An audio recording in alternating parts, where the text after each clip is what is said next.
Ready? Start. The petitioner challenged the Kerala Land Reforms Act 1963 as amended in 1969 and 1971, arguing that it violated his fundamental rights under Article 25 and 31 of the Constitution. The petitioner contended that the amendments to the Constitution were unconstitutional as they sought to abrogate fundamental rights, particularly the right to property. It was argued that Parliament's power to amend the Constitution under Article 368 is not absolute and cannot be used to destroy or abrogate the basic structure or framework of the Constitution. The petitioner relied on the case which held that fundamental rights cannot be abridged or taken away by constitutional amendments. The state argued that Parliament has unlimited power to amend the Constitution under Article 368, including the power to amend fundamental rights. It was contended that the 24th and 25th Amendments were valid as they clarified that Parliament has the power to amend any part of the Constitution.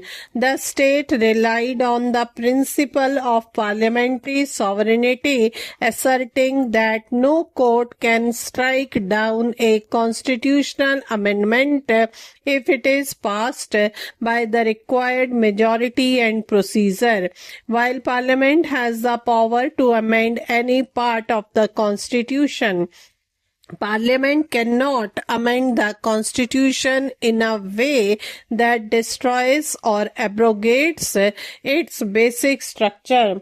The court upheld the 24th Amendment, which clarified that Parliament has the power to amend any part of the Constitution. The court held that while the directive principles could override fundamental rights, the amendment could not entirely exclude judicial review. The court overruled the case, holding that Parliament has the power to amend fundamental rights, but this power is subject to the limitation of not violating the basic structure of the Constitution. The court emphasized that the Constitution is a living document and must be interpreted in a manner that preserves its core values and principles. The farmers of the Constitution intended for it to be adaptable to changing circumstances, but not at the cost of its foundational framework. The court highlighted the importance of the separation of powers between the legislature, executive, and judiciary.